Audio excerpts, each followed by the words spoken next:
وزیر خارجہ بلاول بھٹو قومی اسمبلی میں اظہار خیال کریں۔ تاکہ چھپی بات نہیں ہے کہ پاکستان اس وقت بہت مسائل کا سامنا کر رہے ہیں۔ انگریزی میں کہا جاتا ہے کہ ایک پرفیکٹ اسٹارم، اس لیے پاکستان کی تاریخ میں کسی ایک وقت ہم نے ایک معاشی بحران کا مقابلہ کیا ہے، سامنا کیا ہے اور اس معاشی بحران سے نکلا ہے، یا کسی وقت ہمارا تاریخ میں ہم نے دہشت گردی کا اور انتہا پسندی کا مقابلہ کیا، ایک سیکیورٹی بحران کا مقابلہ کیا اور اس کو مقابلہ کر کے فتح کیا تھا، پاکستان آگے بڑھا تھا۔ پاکستان کی تاریخ میں ہم نے جمہوری بحران بھی دیکھا ہے، آئینی بحران بھی دیکھا ہے، آمریت دیکھا ہے، مگر ہم نے ان آمروں کا مقابلہ کر کے پاکستان کے عوام نے ان آمروں کا مقابلہ کر کے جمہوریت بھی قائم کیا ہے۔ اس وقت ہم اس لیے کہتے ہیں کہ ایک پرفیکٹ اسٹارم ہے، اس لیے ایک ساتھ پاکستان کے عوام ایک تاریخی معاشی بحران کا مقابلہ کر رہے ہیں، تاریخی مہنگائی کا مقابلہ کر رہے ہیں، تاریخی بے روزگاری اور غربت کا مقابلہ کر رہے ہیں، کچھ ہمارے اپنے فیصلوں کی وجہ سے، کچھ اس لیے کہ ایک ایسا نالائق نااہل وزیر اعظم ہم پہ مسلط کیا گیا جس نے اپنے ہاتھوں سے پاکستان کی معیشت کا گلا گھونٹا، جس نے اپنے ہاتھوں سے پاکستان کو ڈیفالٹ کی طرف دھکیل دیا گیا۔ مگر کچھ اس معاشی بحران کی وجوہات ایسی بھی ہے جو ہمارے ہاتھ میں نہیں ہیں، جیسے کہ کووڈ کا پینڈیمک نے دنیا بھر میں ایک معاشی بحران پیدا کیا، جس کا نتائج جو ہے وہ آج بھی ہم اس کا سامنا کر رہے ہیں، پوری دنیا اس کا سامنا کر رہے ہیں۔ ساتھ ساتھ جو روس اور یوکرین کے درمیان جنگ شروع ہوا ہے، اس کا بھی اثرات ہیں، ان کے اوپر جو سینکشنز لگے ہیں ان کا بھی اثرات ہیں، اور وہ معاشی بوجھ دنیا بھر کے عام آدمی، سفید پوش طبقہ، غریب آدمی، وہ بوجھ وہ اپنے کندھے میں اٹھا رہے ہیں مہنگائی کی صورت میں، اور ہم بھی اس معاشی بحران کا سامنا کر رہے ہیں۔ اسی وقت اس معاشی بحران کے دوران ہم نے ایک ایسے قدرتی آفت دیکھا ہے جو کہ نہ پاکستان کی تاریخ میں، یا جب ہم ایک کلونیل ملک ہوتا تھا تب کے بھی ریکارڈ، 100 سال پہلے کے جو ریکارڈز لیے جاتے تھے ہمارا مانسونز کے اور سیلاب کے، تب بھی ہم نے اس قسم کا بحران کا سامنا، قدرتی آفت کا سامنا نہیں کیا، جب 1/3 پاکستان کی سرزمین پانی کے نیچے ڈوبا ہوا ہو۔ 33 ملین پیپل، مطلب ہر 7 میں سے 1 پاکستانی اس قدرتی آفت سے متاثر تھا اور آج بھی متاثر ہے۔ آج بھی راجن پور کے عوام، پنجاب کا راجن پور کے عوام، آج بھی بلوچستان کے عوام، صوبے سندھ کے عوام، جنوبی پختونخوا کے عوام اس تاریخی قدرتی آفت سے جو مسائل پیدا کیے گئے ان کے مقابلے کر رہے ہیں، اور آج بھی اس قدرتی آفت کی وجہ سے ہمارا معیشت کے مسائل ہیں۔ ساتھ ساتھ ہمارا ایک سیکیورٹی کا بحران پیدا کیا گیا ہے۔ افسوس کے ساتھ ہمیں ایک بار پھر دہشت گردوں نے، طریقے طالبان پاکستان نے، اس قسم کے مجید بریگیڈ نے، BLA نے، اس قسم کے جو دہشت گرد ہیں، انہوں نے ایک بار پھر اپنا سر اٹھائے ہیں، اور ایک بار پھر جیسے میں نے کہا وہ معاشی بحران تو ہمارا اپنا ہی ناجائز نالائق سلیکٹڈ وزیر اعظم نے اپنے ہاتھوں سے اس ملک کی معیشت کو ڈیفالٹ کی طرف دھکیل دیا گیا، تو اسی نالائق ناجائز سلیکٹڈ وزیر اعظم نے پاکستان کو ایک بار پھر دہشت گردوں کے آگ میں لپیٹ دیا۔ میں نے تلاش کرنے کی کوشش کیا ہے، خود یونیورسٹی میں نے ہسٹری پڑھا ہے، لیکن مجھے ایسے کوئی اگزامپل نہیں مل رہا جہاں ایک قوم، ایک ملک، ایک عوام اس قسم کا دہشت گرد اپنے مخالف کا مقابلہ بھی کرے، شہادت قبول کرے عوام سے لے کے پولیس افسران تک، پولیس افسران سے لے کے ہمارا فوجی جوانوں تک، ہمارا سیاسی قائدین تک، ایک ملک ہو کے، ایک قوم بن کے ہم نے ان دہشت گردوں، ان انتہا پسندوں کا مقابلہ کیا. پاکستان کو ان دہشت گردوں سے پاک کیا، ان دہشت گردوں کا کمر توڑوایا. ہم نے وہ کام کر کے دکھایا. پاکستان کے افواج، پاکستان کی پولیس، پاکستان کے عوام، یہ جو سیاسی جماعتیں آپ کے سامنے ہیں، ہم نے وہ کام پاکستان میں کر کے دکھایا جو پورا کا پورا نیٹو اور پورا دنیا کے سپر پاورز افغانستان میں نہیں کر سکتے. ہم نے اپنے ہاں جو دہشت گرد تھے، جو انتہا پسند تھے، ان کو ختم کر دیا تھا، ان کا کیپیسٹی کو ختم کر دیا تھا. ان کی بس کی بات نہیں تھا کہ وہ پاکستان میں حملے کر سکے، نہ وہ ریکروٹ کر سکتے تھے. لوگ ان کی دہشت گرد کی جو ایک آرگنائزیشنز ہیں اس میں شامل ہونے کے لیے تیار نہیں تھے. مگر اس ملک کی بدقسمتی ہے کہ ہمارے اوپر ایسا ایک وزیر اعظم مسلط کیا گیا جس نے خود یہ فیصلہ کیا، از خود یہ فیصلہ کیا، اس عوام کے پیٹ کے پیچھے یہ فیصلہ کیا، پاکستان کے عوام کے پیٹ کے پیچھے یہ فیصلہ کیا کہ وہ معاف کریں گے ان دہشت گردوں کو جنہوں نے اے پی ایس پہ حملہ کر کے بچوں کو شہید کر دیا تھا، جنہوں نے پاکستان کے ہر صوبوں کے عوام کے خون کے ساتھ 10 سال وہ ہولی کھیل رہے تھے. اس قسم کی دہشت گردوں کو اس نالائق سلیکٹڈ وزیر اعظم نے معاف کیا، جیل سے رہا کروایا، جو ہزاروں کی تعداد میں افغانستان میں رہ رہے تھے، بس رہے تھے. ان کو اٹھا کے ہمارے ہاں پختونخوا میں، سابق قبائلی علاقوں میں، اور وہ قبائلی علاقوں کے عوام نے دہشت گردوں کو شکست دلوایا تھا.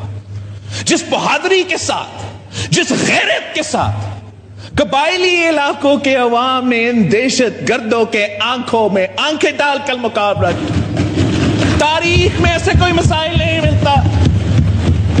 جناب اسپیکر، افسوس کی بات ہے کہ ماضی میں اس ملک کہ حکمرانوں نے انہی قبائلی علاقوں میں یہ دہشت گردوں کو مسلط کیا تھا، اور جب انہوں نے بہادری کے ساتھ ان کا مقابلہ کر کے ہروایا، شہادت قبول کی، قبائلی علاقوں میں ترقی آنا شروع ہو رہا تھا، تو اسی وقت ایک بار پھر ایک نالائق، ناجائز سلیکٹڈ وزیر اعظم نے ان دہشت گردوں کو، ان انتہا پسندوں کو افغانستان سے بھی اٹھا کے ہمارے قبائلی علاقوں میں بسانے شروع کر دیے. تو آج اگر پاکستان ایک معاشی بحران کا سامنا کر رہا ہے تو اس معاشی بحران کے پیچھے ایک سلیکٹڈ وزیر اعظم ہے. اور اگر آج پاکستان ایک بار پھر دہشت گردوں کا سامنا کر رہا ہے، ایک سیکیورٹی کا بحران کا سامنا کر رہا ہے، تو اس کا بھی پیچھے ایک سلیکٹڈ وزیر اعظم ہے. جناب اسپیکر، ہم ایک جمہوری بحران کا بھی سامنا کر رہا ہے.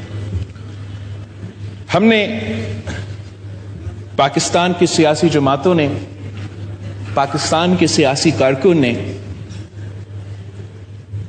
آمریت کا مقابلہ کرتے کرتے ایک فیصلہ کر لیا جو سلیکٹڈ وزیر اعظم مکمکا کہلواتا تھا.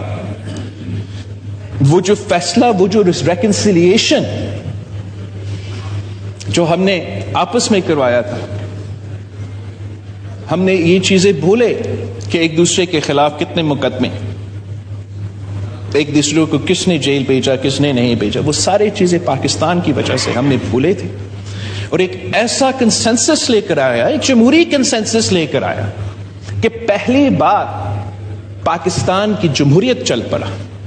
پہلی بار اس ملک میں میری زندگی میں سیاسی سٹیبلٹی نظر آنا شروع ہو گیا.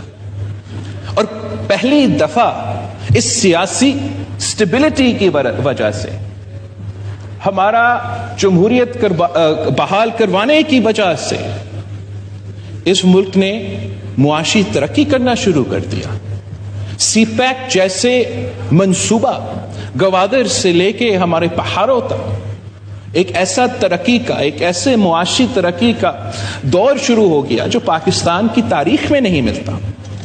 مگر جیسے ہی ہم نے وہ چارٹر آف ڈیموکریسی سائن کیا، جمہوریت کو بحال کیا، اور اسی چارٹر آف ڈیموکریسی کی وجہ سے 1973 بحال کیا 18ویں ترمیم کی صورت میں، اسی چارٹر آف ڈیموکریسی کی وجہ سے ہم نے NFC ایوارڈ دلوایا، صوبوں کو ان کو حق دلوایا، پختونخوا کو ان کو شناخت دلوایا، صوبوں کو ان کو اپنے وسائل کے مالک بنائے. مگر جیسے ہی ہم نے یہ چارٹر آف ڈیموکریسی سائن کیا تھا تو اسی وقت جو غیر سیاسی بھی لیکن خاص طور پہ غیر جمہوری قوتیں ہیں، انہوں نے ایک ہائیبریڈ جنگ شروع کیا تھا، ایک ہائیبریڈ جنگ جمہوریت کے خلاف، اس سیاسی کنسنسس کے خلاف، چارٹر آف ڈیموکریسی کے خلاف، یہ سیاسی جماعتوں کے خلاف. اور یہ جو حملہ تھا یہ ہر طرف سے ہو رہا تھا، میڈیا کے تھرو بھی ہو رہا تھا، کردار کشی کروایا گیا، ایک ایک چن کے ہر سیاسی لیڈر جو اس ملک کا ہے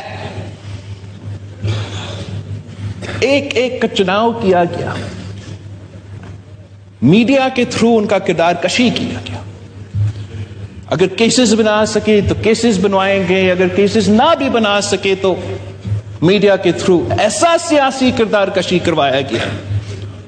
اور ان کا مقصد یہ تھا کہ پاکستان کے عوام کا اعتماد نہ صرف ان سیاسی قیادت سے اٹھ جائے مگر الٹیمیٹلی اس عوام سے اٹھ جائے، اس جمہوریت سے اٹھ جائے. ساتھ ساتھ ہمیں سب یاد ہے اور ہمیں اس بات سے ڈرنا نہیں چاہیے، اب جو بحران ہمارے سامنے پیدا ہوا ہے اس کا ذمہ دار کون ہے؟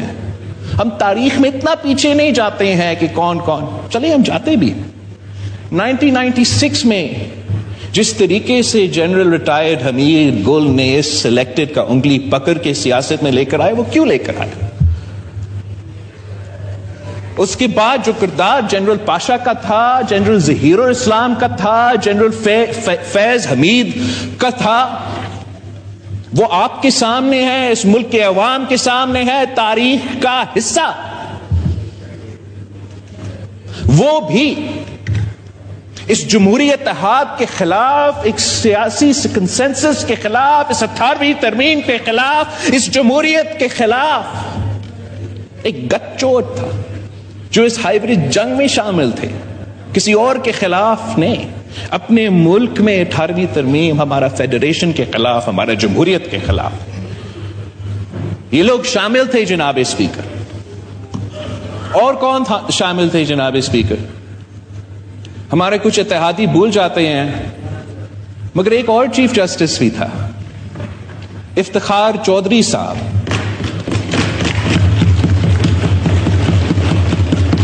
اس نے تو اس روایت کی بنیاد ڈالا. اس نے جو چیف جسٹس کا آمریت ہے سپریم کورٹ میں قائم کیا تو افتخار چودھری نے قائم کیا. جو آج آنریبل ججز کہتے ہیں کہ the monopoly of the chief justice, وہ تو مونوپلی قائم کیا تو چیف جسٹس افتخاری نے قائم کروایا، اور وہ بھی اسی ہائیبریڈ جنگ میں شامل تھا جو شروع تو پیپلز پارٹی سے ہوئے، مگر مقصد ہم نہیں تھے. مقصد وہ چارٹر آف ڈیموکریسی کو ختم کرنے تھا، مقصد وہ 18ویں ترمیم کو ختم کروانے تھا، مقصد وہ جمہوریت کو بدنام کرنا تھا، اور یہ ہائیبریڈ جنگ میں ایک ہائیبریڈ نظام میں قائم ہونا تھا.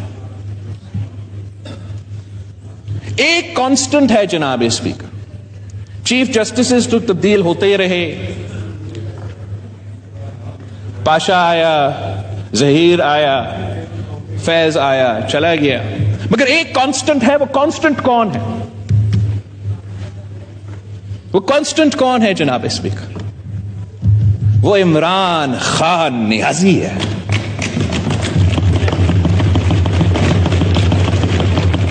اس کرکٹر کو ہمارا اسٹیبلشمنٹ نے میں لے کر آیا. 30 سال میں پاکستان کے عوام کا پیسہ، پاکستان کے ادارے اس جرم میں شامل تھے کہ وہ ایک فرینکنسٹائن بنا رہے تھے. یہ ہر وقت ہوتا ہے جناب اسپیکر. کچھ آئنسٹائنز ہمارے ادارے میں بیٹھتے ہیں، اس ملک کے فیصلے کرتے ہیں، اسٹریٹجک ایسیٹس بناتے ہیں، اور آخر کار وہ اسٹریٹجک ایسیٹس ہم سب کے گلے پر جاتے ہیں.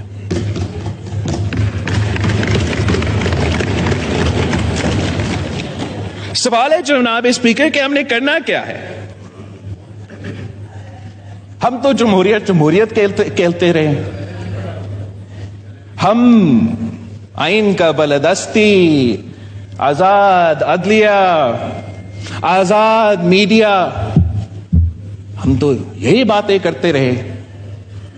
لیکن ان کا جواب میں، ہمارا ہر جمہوری قدم کے جواب میں ایک غیر جمہوری، غیر آئینی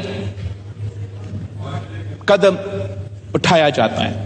ہم نے اگر اس سلیکٹڈ ناجائز غیر جمہوری وزیر اعظم کو نکالا تو ہم نے کوئی غیر جمہوری قدم نہیں اٹھایا. ہم نے جان بوجھ کے اپنا 3-4 سال جو ہم اپوزیشن میں بیٹھے تھے، ہم نے جان بوجھ میں ہر وقت پہ ہم سوچتے رہے. ہم میٹنگز میں کتنے گھنٹوں تک ساتھ ہوتے رہے اور بار بار اس بات پہ اٹکے تھے لیکن یہ تو غیر جمہوری ہو جائے گا. اگر ہم دھرنا کریں گے سر یہ غیر جمہوری ہو جائے گا، ہم بس آگے چل سکیں. ہم گیٹ نمبر 4 پہ کھٹکھٹا کے اس وزیر اعظم کو نہیں ہٹائیں گے، اس لیے وہ تو غیر جمہوری ہوگا. ہم ایسے کرتے ہیں کہ ہم ووٹ آف نو کانفیڈنس لے کر آتے ہیں. اس کا جواب میں انہوں نے آئین توڑوایا. ہمارا جمہوری عدم اعتماد کے جواب میں جو اسپیکر تھا اس وقت تھا، جو وزیر اعظم تھا اس وقت تھا، جو اس وقت تک صدر پاکستان ہے، انہوں نے آئین توڑوایا. اس کا جواب میں ہم نے کیا کیا؟ وزیر اعظم صاحب آپ نے کیا کیا؟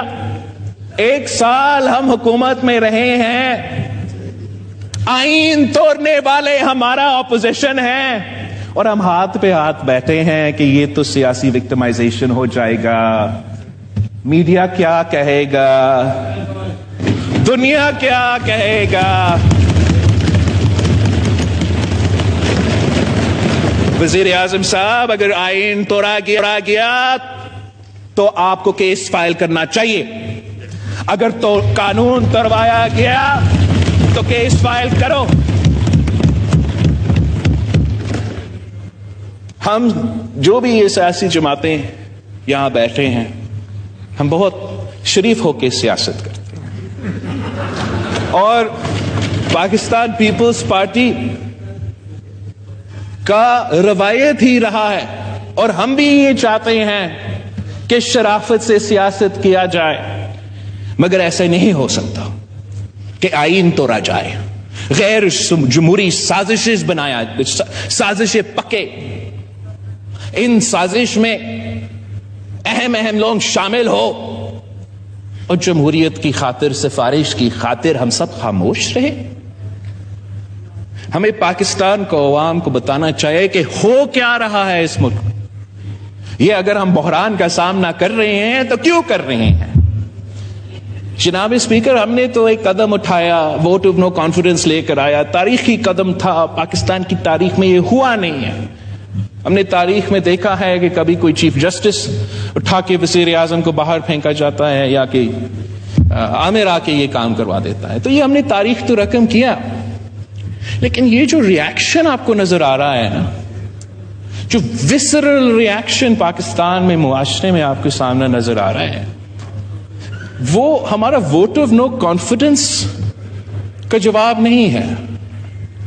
یہ جو پولرائزیشن، یہ جو تقسیم، یہ جو غیر جمہوری سازشیں ہیں نا، یہ کسی اور کے ایک فکرہ کی وجہ سے ہو رہا ہے.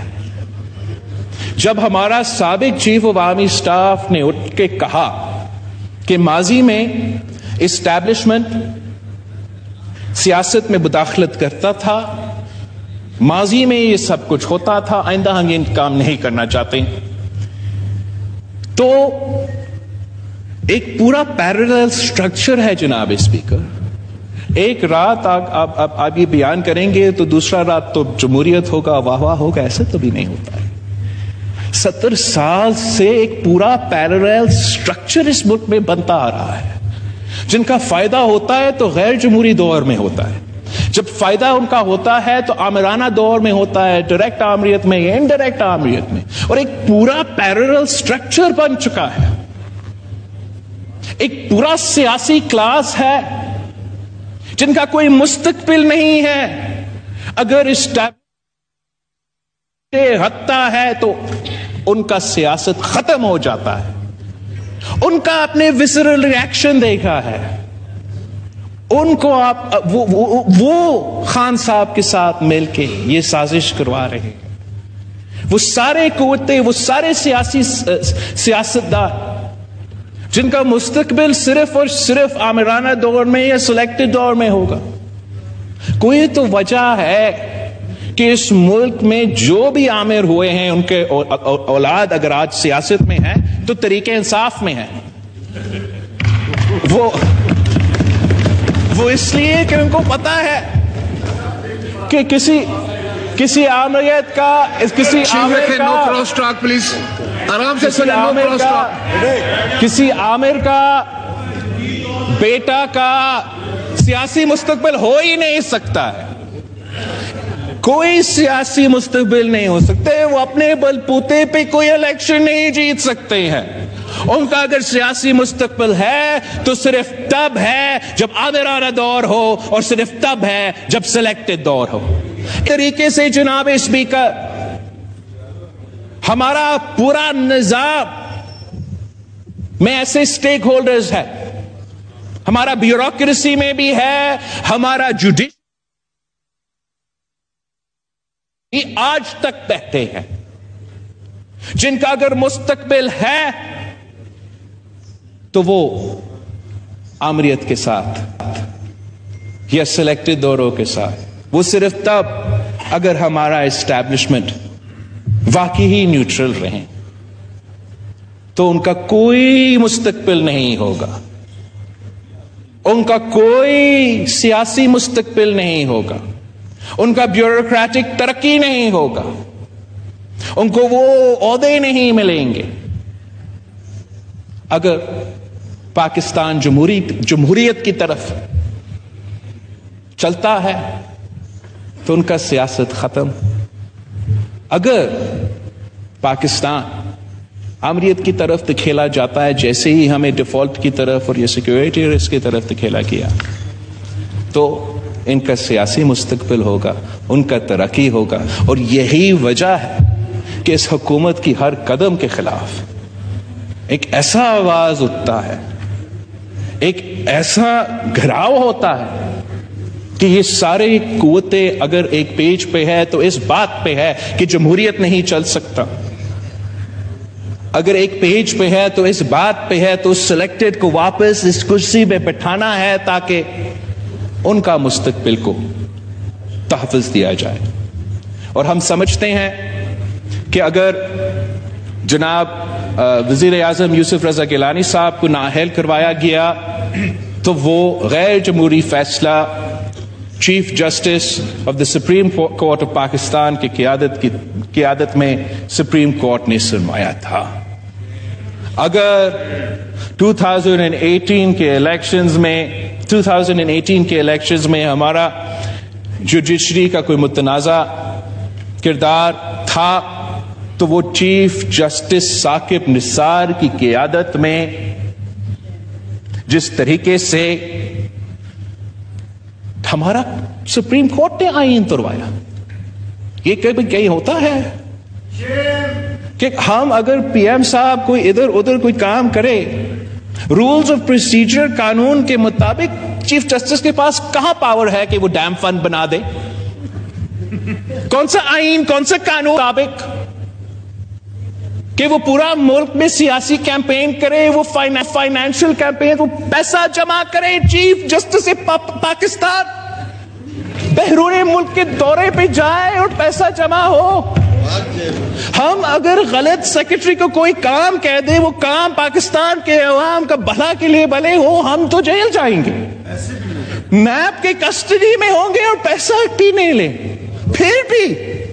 اور یہ لوگ کہتے ہیں اپنی مرضی کے آئین، اپنی مرضی کے ملک، کسی نے ڈیم بنانا ہے تو ہم ڈیم بنائیں گے، کسی نے جلسے جلوس نکالنے ہیں تو وہ جلسے جلوس نکالیں گے، کسی نے پنجاب حکومت کا تختہ حزب اپوزیشن کو دلوانا ہے تو وہ آئین کو اپنے فیصلے میں توڑتے ہیں، اپنے آپ کو چیف جسٹس کہلواتے ہیں، اور فیصلے جب لکھتے ہیں تو آئین توڑتے ہیں۔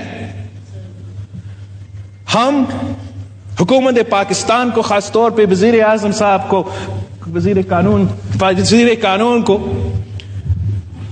ہم کہتے ہیں کہ it's too little too late کہ آپ یہ قانون لے کر آ رہے ہیں۔ یہ قانون ہمارا جوڈیشری کو امپاور کرتے ہیں، اس کا نام بدلے جسٹسز امپاورمنٹ لیجسلیشن۔ ہمارا سپریم کورٹ میں جمہوریت اگر بحال ہو رہا ہے تو اس قانون سے ہوگا، جہاں ون مین ون ووٹ، جو ڈکٹیٹوریل اپروچ ہوتا ہے۔ چیف جسٹس کی مرضی قانون کیا ہے، چیف جسٹس کی مرضی آئین کیا ہے، یہ روایت ہم توڑنے جا رہے ہیں۔ یہ کہتے ہیں آپ 2 دن میں لیجسلیشن، سر 2 دن میں کیا لیجسلیشن؟ آپ کو یاد ہے یہ پاکستان پیپلز پارٹی کے ہر منشور سے 2007 سے لے کے آج تک شامل ہے۔ میں اس فلور پہ I am on the record, we were blackmailed by the judiciary into passing the 19th amendment. They threatened to strike down the 18th amendment. تو بلیک میل تھا۔ میں نے جون میں اسی فلور پہ تقریر کیا تھا کہ the Chief Justice of Pakistan does not equal the Supreme Court of Pakistan. It means each and every member of the Supreme Court. ہمیں نہیں پتا ہے کہ آگے جا کے کیا ہوگا، لیکن ہم یہ جانتے ہیں کہ یہ جو لیجسلیشن، یہ جو قانون سازی اب آج انشاءاللہ تعالی جس پہ کام ہو رہا ہے، یہ تاریخ کا حصہ بن جائے گا کہ آخر کار 2008 سے لے کے اس ہاؤس کی توہین ہو رہا تھا، مدر آف دا کانسٹیٹیوشن کا توہین ہو رہا تھا، ایک وزیر اعظم کے خلاف دوسرا وزیر اعظم کے خلاف ایک ادارہ شامل، سازش میں شامل، اور آخر کا 2023 میں پارلیمان نے فیصلہ کیا ہے کہ ہم اس قانون کے تھرو جواب دیں گے۔ ایک آخری فکرہ اس لیے میں روزہ لگ رہا ہے ہمارا اپوزیشن صاحبان کا، آخری فکرہ جناب اسپیکر، قائد عوام شہید ذوالفقار علی بھٹو نے کہا تھا کہ نہ میرا نہ آپ کا، ہم سب کا پاکستان۔ اور آج جن بحران کا ہم سامنا کر رہے ہیں، جمہوری، آئینی، سیکیورٹی، معاشی، اس کا حل یہی ہے، یونٹی اس کا حل ہے۔ ہم سب کو مل کے ان مسائل کا حل نکالنا پڑے گا۔ ایک وزیر صاحب نے کہا ایک انٹرویو میں کہ یا ہم ہوں گے یا وہ ہوں گے اپوزیشن کے بارے میں، اور افسوس کے ساتھ کہ ہمارا پولرائزیشن، ہمارا پارٹیزن شپ اس حد تک پہنچ چکا ہے۔ اس لیے آخر کار جب یہ لڑائی ختم ہے تو ہمیں پھر سب آپس میں بیٹھ اور ان کے ساتھ بھی بیٹھنا پڑے گا جن کا شکل ہمیں پسند ہے، جن کا ماضی اتنا خاص ہے اور جس کا مستقبل پہ ہمارا شک ہے، شاید ان کو بھی، ان کے ساتھ بھی آخر کار جب یہ لڑائی ختم اگر ہم نے یہ بحران سے نکلنے ہیں تو نہ میرا نہ آپ کا، ہم سب کا پاکستان جناب اسپیکر.